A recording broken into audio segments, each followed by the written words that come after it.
Shalom. Lambaikan tangannya dulu. Haleluya. Haleluya. Haleluya.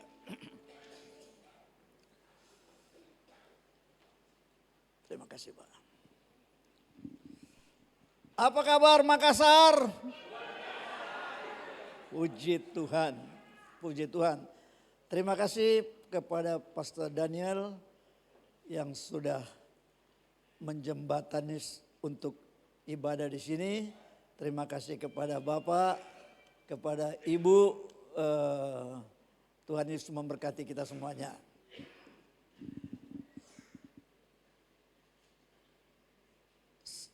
Sebelum kita mendengarkan firman Tuhan, izinkan saya untuk sedikit memberikan kesaksian saya.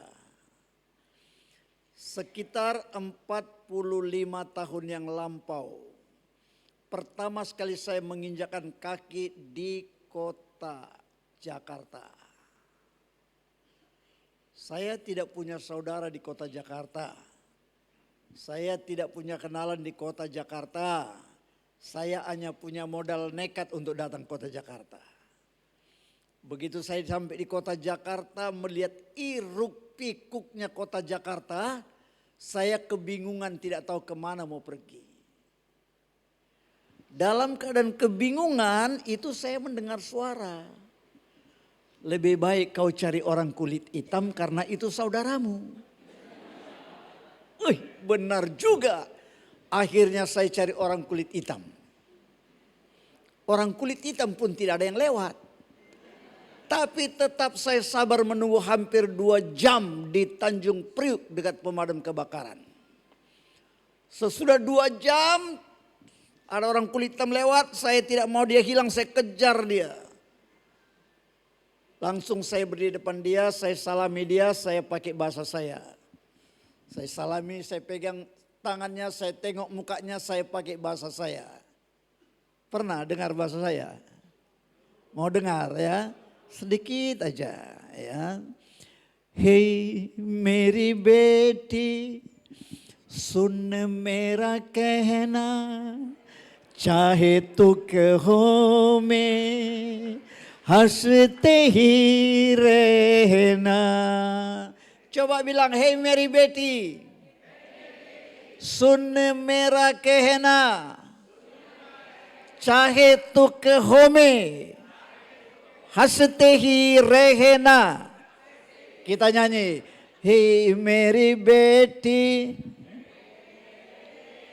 सुन मेरा कहना, चाहे तो कहो में हंसते ही रहना. Itu bahasa saya. Ketika saya salami dia, saya pakai bahasa India, ternyata dia orang Papua lagi, saudaraku. Itulah pengalaman saya pertama sekali di kota Jakarta. Tapi hari ini pengalaman bersama dengan Tuhan sangat banyak dan luar biasa. Saya pikir waktu saya lahir orang tua saya salah kasih nama. Tapi sekarang saya lihat, nama saya boleh dikatakan tidak ada duanya. Nama saya bukan hanya ada di KTP. Nama saya ada di DPR MPR, Kostrad, Markas Besar ABRI. Koran Medan, Jakarta, Kalimantan, Papua, semua muat berita saya. Di mana ada orang Indonesia, nama saya pasti dipanggil. Walaupun dia tidak kenal saya. Nama India saya Mari Pak.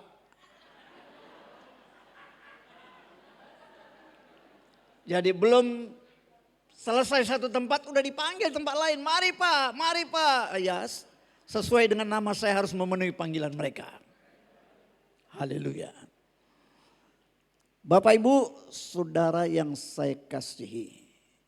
Kalau sudah tahu India penduduk nomor 2 di dunia. Mayoritasnya adalah Hindu, tidak mengenal Tuhan. Yang mereka sembah adalah berhala-berhala yang sungguh menyakitkan hati Tuhan. Sakit hati Bapak itu di surga. Tapi percayalah nanti dari orang Kristen akan dituntut kalau terlambat menyelamatkan orang lain. Ya, tanggung jawab kita untuk pergi kepada suku-suku bangsa-bangsa untuk menyelamatkan itu diberikan kepada kita. Kita harus memenangkan mereka. Nah, Bapak Ibu, 4 tahun umur saya, bapak saya meninggal. Dia meninggal karena tenggen terus. Mabuk terus. Dari pagi sampai malam itu mabuk terus. Di Papua juga ya gawat-gawat orang sana. Tapi gawat-gawatnya orang Papua minum lebih gila lagi orang India minum. Kalau bapak saya tidak ada minuman keras, spiritus pun diajarnya. Jadi jantungnya terbakar, dia meninggal, kuburannya waktu dikubur disiram minuman keras 2 lusin. Untuk memberangkatkan arwahnya. Nama depan saya, nama baptisan saya Paulus, jadi PM. Paulus mari Pak, PM, polisi militer.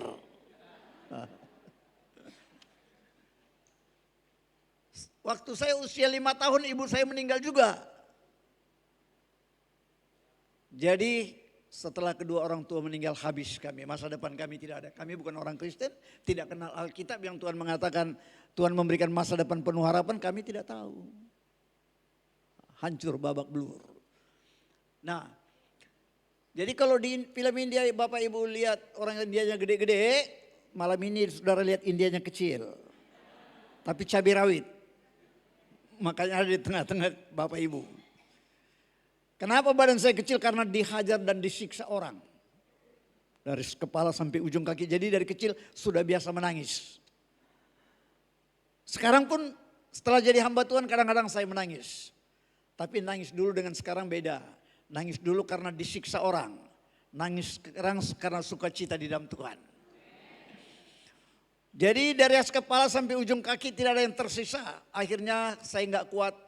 Usia kecil saya udah melarikan diri. Entah kemana tahu, saya nggak tahu. Dari mana saya jalan kaki, berapa jauh, ada kendaraan berhenti. Saya minta numpang. Sampai akhirnya saya turun di sebuah hutan. Dan di sana saya bekerja menjadi seorang gembala sapi. Masih kecil. Pagi, siang, sore, malam hanya muka sapi yang saya lihat. Sekarang setelah Tuhan ubah hidup saya. Pagi, siang, sore, malam muka anak-anak Tuhan yang saya lihat. Anak-anak raja ini.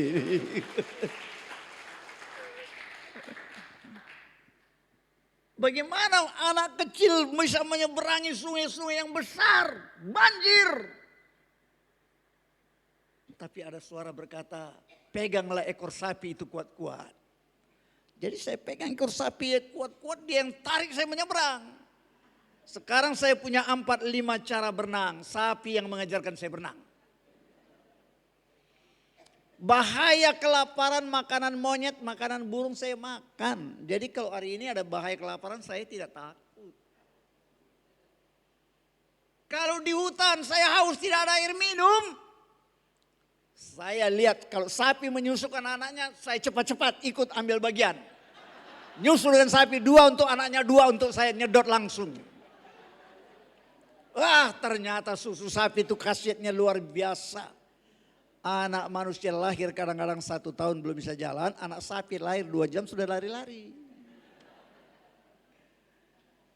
Ya ketika saya mulai bertumbuh. Saya mulai bertanya apa sebenarnya tujuan hidup ini. Apakah selamanya saya tinggal di hutan ini. Ataukah saya akan kembali ke kota. Saya dengar suara tujuan hidupmu balas dendam. Akhirnya saya mulai tinggalkan pekerjaan saya mulai mencari ilmu, cari dukun-dukun. Setelah tamat tahun 77 saya sudah menjadi anak kota. Saya tidak mau mengganggu orang dan saya jangan diganggu orang. Saya tidak jual tapi kalau ada orang jual saya beli. Tahun 77 bulan 10 tanggal 25 sore. Peristiwa pembunuhan Sungai Ular itu saya pelakunya tunggal. Salah satu kepala preman itu residipis yang dikejar-kejar yang gak pernah dapat. Dia duluan gara-garain saya. Dia ambil pisau kuningan yang kecil itu, dia hajar saya, muka saya itu dia tarik. Tapi muka saya tidak berbekas. Waktu itu saya punya penyakit darah tinggi, jangan diganggu. Sekarang sudah dicek, darah rendah saya sekarang. Karena Tuhan katakan jangan balas kejahatan dengan kejahatan. Waktu itu saya tarik, saya punya kelewang, saya hajar 1 kali membal kelewang itu. 2 kali saya hajar kelewang itu sudah pindah tangan. Tapi sekalipun kelewang saya sudah pindah tangan, saya belum menyerah. Karena hobi saya dari kecil itu berkelahi. Tapi bukan dengan manusia, dengan sapi-sapi di hutan. Kalau sapi itu beranak saya harus gendong anaknya. Kadang-kadang diterkam induknya saya harus menghadapinya. Karena itu selama saya masih ada di rumah Bapak Pendeta Pastor Daniel Kuspin Gereja Segala Bangsa, saya ada tinggal di situ. Mana tahu kalau Bapak Ibu ada melihat sapi ngamuk, coba telepon saya ya. Saya hajar sapi walaupun besar. Bagaimana taktik untuk menjatuhkan dia saya tahu. Saya lompat kali ketiga, saya tangkap leher saya hajar dia, putus lehernya. Putus, saya cincang lagi dia habis. Tahu cincang kan, saya potong-potong dia. Akhirnya berhadapan dengan hukum.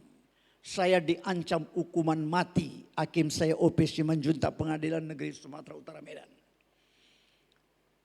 Ke-15 kalinya saya dijatuhi, masih diancam seumur hidup. Ke-30 kalinya akhirnya saya divonis 6 kalender. Dulu saya tidak tahu mengucapkan puji Tuhan. Sekarang baru saya tahu, oh puji Tuhan. Kenapa? Selama 6 tahun tidak usah lagi beli rumah, kontrak rumah. Pemerintah sudah siapkan rumah gratis untuk kami. Rumah kami lebih besar dari rumah raja, penghuni 700. Makan gratis. Tidur kami siang malam dikawal dengan senjata-senjata. Maling tidak bisa masuk ke rumah kami karena malingnya di dalam semuanya. Jadi mana tahu di sini ada yang mau makan gratis, tidur siang malam dikawal, silakan bikin kasus. Cuma kalau tidak memenuhi persyaratan tidak diterima di sana.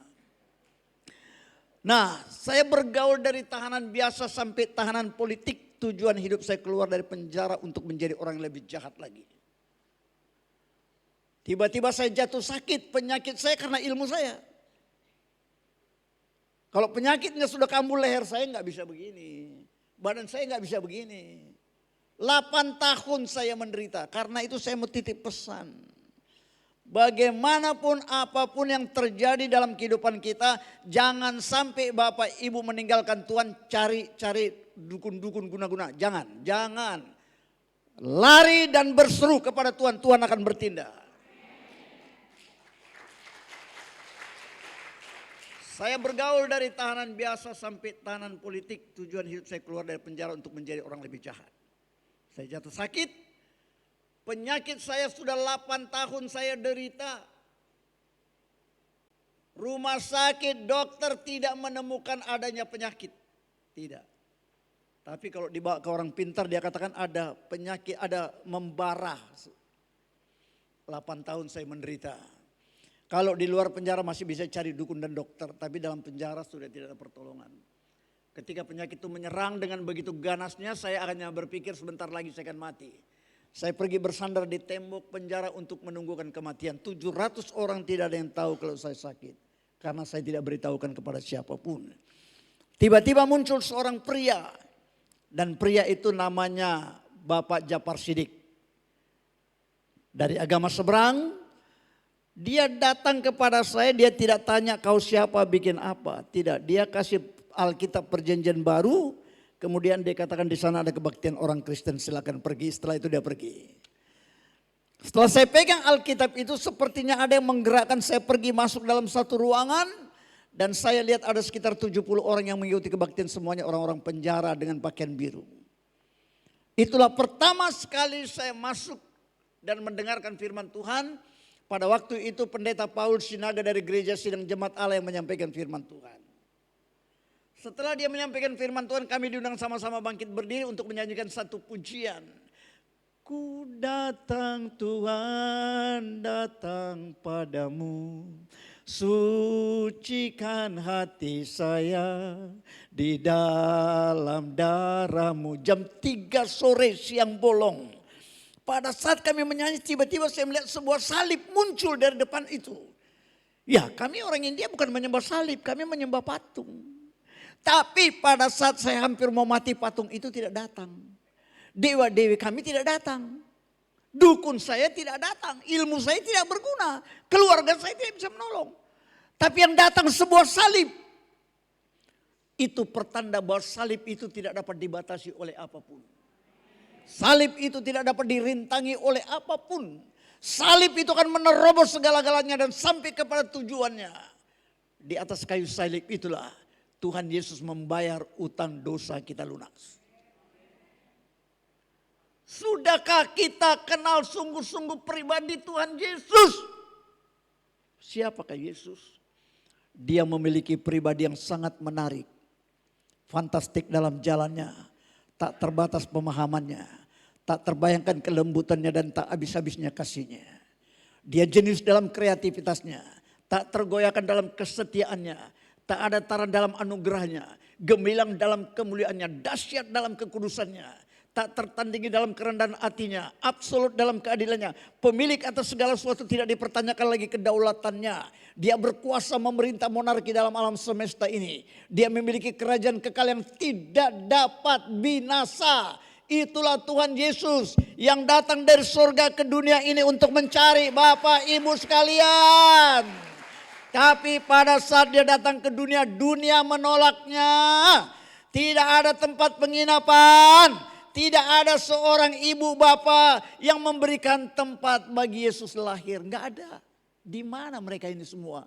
Hatinya tertutup kah? Tidak punya belas kasihan?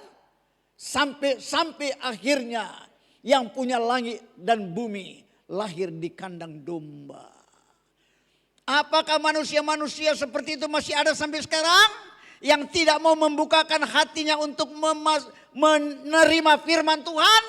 Pada malam hari ini saya kasih tahu. Kalau Anda tidak bertobat, Anda dalam keadaan bahaya.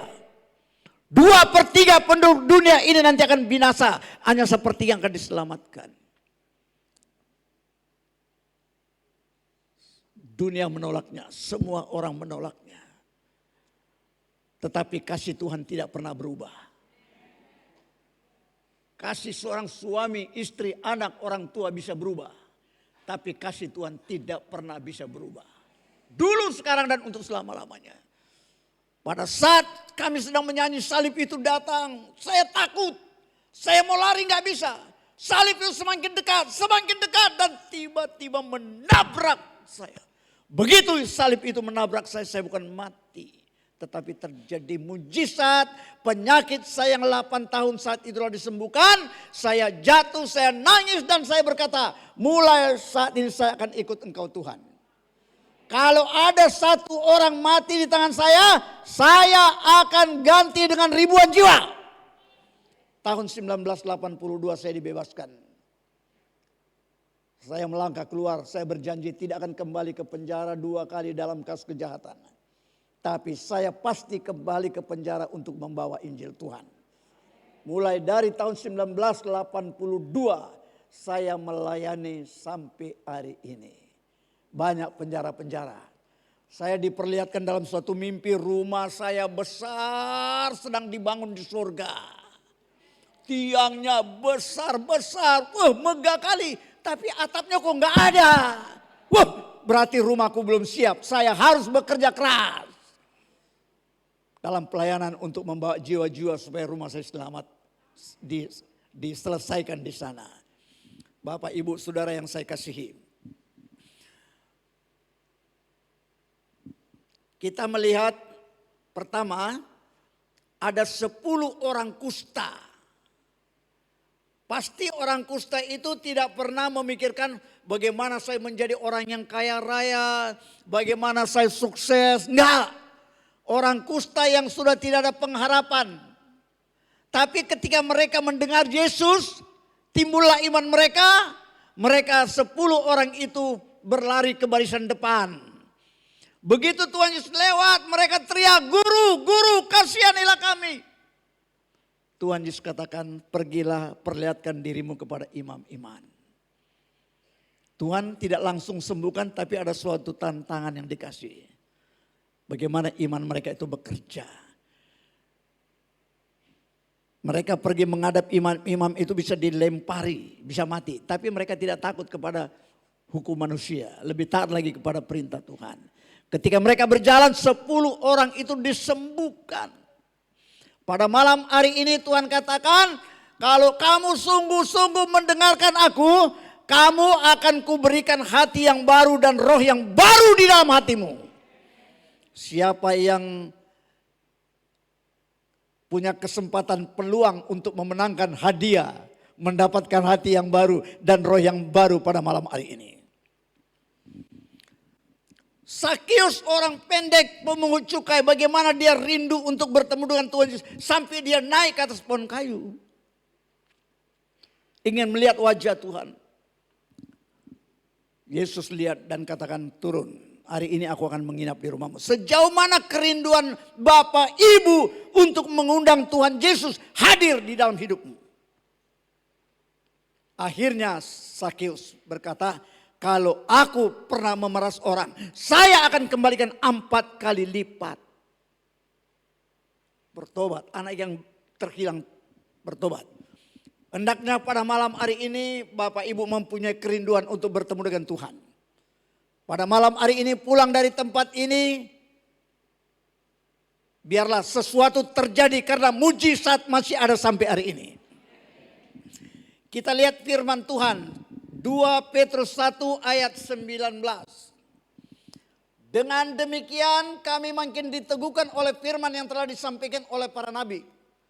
Alangkah baiknya kalau kamu memperhatikannya sama seperti memperhatikan pelita yang bercahaya di tempat gelap, sampai fajar menyingsing dan bintang timur terbit dan bersinar di dalam hatimu. Jikalau Bapak Ibu taat patuh kepada perintah Tuhan, bergaul intim dengan Tuhan, maka ini akan menjadi kenyataan. Dengan demikian kami makin diteguhkan oleh firman yang telah disampaikan oleh para nabi. Alangkah baiknya kalau kamu memperhatikannya sama seperti memperhatikan pelita yang bercahaya di tempat gelap, sampai fajar menyingsing dan bintang timur terbit dan bersinar di dalam hati Bapak Ibu. Jikalau Tuhan Yesus bintang timur itu sudah masuk menjadi darah daging, Bapak Ibu akan menyaksikan apa yang akan dikerjakan oleh firman Tuhan yang hidup. Alkitab, firman yang hidup. Alkitab adalah buku kehidupan. Kita lihat Mazmur 23 1-6. Tuhan adalah gembalaku, takkan kekurangan aku. Ia membaringkan aku di padang yang berumput hijau, yang membimbing aku ke air yang tenang. Ia menyegarkan jiwaku, yang menuntun aku di jalan benar oleh karena namanya. Sekalipun aku berjalan dalam lembah kegelapan, aku tidak takut bahaya. Sebab engkau besertaku, gadamu dan tongkatmu itulah yang menghibur aku. Engkau menyediakan hidangan bagi di hadapan lawanku, engkau mengerapi kepalaku dengan minyak, pialaku penuh melimpah. Kebajikan dan kemurahan belaka akan mengikuti aku seumur hidupku, dan aku akan diam dalam rumah Tuhan sepanjang masa. Mazmur 25:14, Tuhan bergaul karib dengan orang yang takut akan Dia, dan perjanjiannya diberitahukannya kepada mereka. Ada 4 tokoh orang-orang hebat yang pernah ada. Mereka adalah orang-orang yang sukses. Tapi kita lihat akhir perjalanan hidup mereka sangat tragis sekali. Tokoh yang pertama, Alkitab adalah buku yang paling buruk di antara segala buku. Itulah yang dikatakan Christine Hewis, jurnalis Jamaika dan entertainer. Fakta. Juni 2006 dia ditemukan tewas terbakar dalam mobil SUV-nya. Tokoh yang kedua, kalau saya bisa mendapatkan 500.000 suara, maka Tuhan pun tidak dapat menyingkirkan saya jadi presiden, kata Tan Serdoneus, presiden Brasil. Fakta, dia memang mendapatkan kemenangan, meraih 500.000 suara. Tapi menjelang pelantikannya, 1 hari sebelum dilantik, dia jatuh sakit dan mati. 1 hari sebelum dilantik. Tokoh yang ketiga, Yesus sih lumayan tapi tujuannya terlampau sederhana. Hari ini saya lebih terkenal dari Yesus, kata John Lennon 1966. Fakta, 1980 dia dibunuh oleh penggemarnya dengan 4 kali tembakan. Dan tokoh yang keempat, saya tidak perlu Yesusmu, kata Marilyn Monroe saat Billy Graham menyampaikan firman Tuhan kepadanya. Fakta, Juni 2006 dia temukan mati di apartemennya dan tidak diketahui penyebab kematiannya. 4 tokoh matinya sia-sia. Karena itu pada malam hari ini saya menitipkan pesan di persekutuan rumah penyembahan. Ini banyak, ini jemaatnya luar biasa. Tapi saya hanya menitipkan pesan. Pegang baik-baik. Kalau kamu hidup, hiduplah sungguh-sungguh. Dan kalau mati pun matilah sungguh-sungguh. Jangan main-main. Itu pesan saya.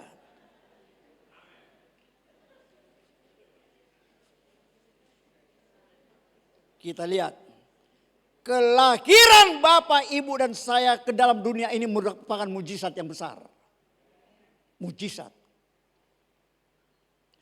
Lihat Mazmur 139. Psalm 139 verse 1 until 16. Mazmur 139 1 sampai 16. Kalau Bapak Ibu jalan-jalan ke Freeport, Timika, nanti satu ketika saya sudah siap-siap untuk membawa tim ini. Kalau dilihat di Freeport itu nanti ada ban yang besar 3 meter tingginya. Ban truk yang angkat-angkat emas-emas itu. Satu kali angkat 30 sampai 50 ton tinggi. Di tengah-tengah ban itu ada sekitar 22 sampai 26 negara yang menanam saham di situ. Freeport. Ya. Tentang hilangnya pesawat Malaysia Airlines MA370. Sampai sekarang mungkin sudah hampir 10 tahun. Hampir. Belum ditemukan. Biaya yang sudah dihabiskan triliunan. Bahkan negara yang menciptakan pesawat itu pun tidak bisa mendeteksi di mana hilangnya burung besi itu. Sampai sekarang. Alkitab mengatakan ada 2/3 penduduk dunia ini akan mati binasa. Apakah termasuk mereka? Pesawat dan penumpang hilang begitu saja. Tapi Bapak Ibu yang duduk di sini, Bapak Ibu tidak akan bisa hilang dari hadapan Tuhan. Pada saat ibu-ibu melahirkan anak-anak itu harus dibawa ke rumah sakit, bikin akte kelahiran. Demikian juga pada saat Bapak Ibu lahir ke muka bumi ini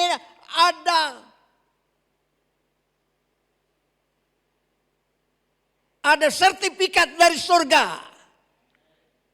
Setiap namamu ditulis di sana. Karena itu jangan sampai mati dalam dosa. Mati dalam dosa, engkau akan menjadi orang yang terhilang. Kalau hidup, hiduplah sungguh-sungguh. Kalau mati pun mati. Kita memuji Tuhan dengan penuh sukacita.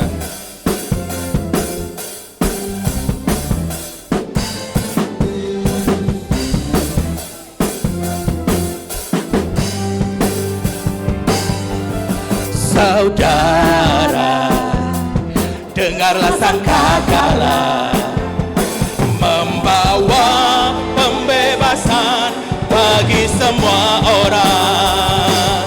Tidakkah kau tahu inilah tahun Yobel? Angkat tanganmu, bebaskan. Sekali lagi katakan saudara, haleluya.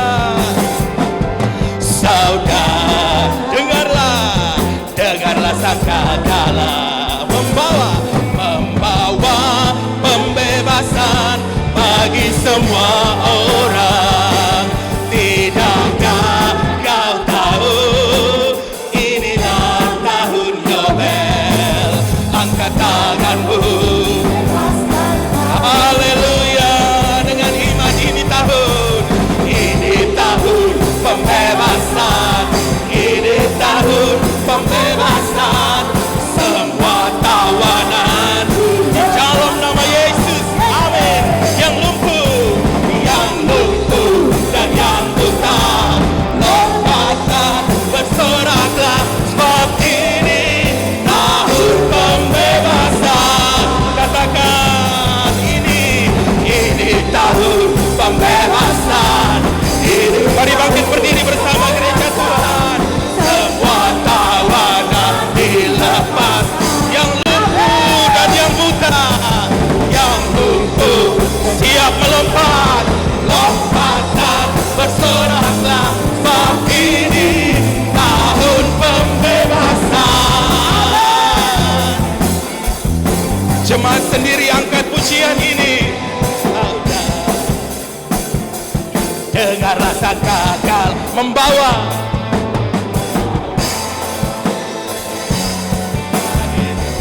tidakkah kau tahu inilah tahun Yobel?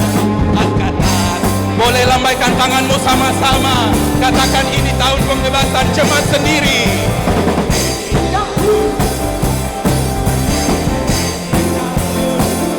amin.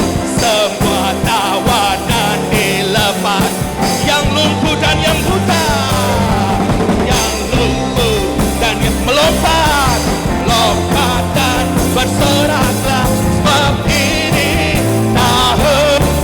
Sambil bertepuk tangan, ini tahun. Di dalam nama Yesus,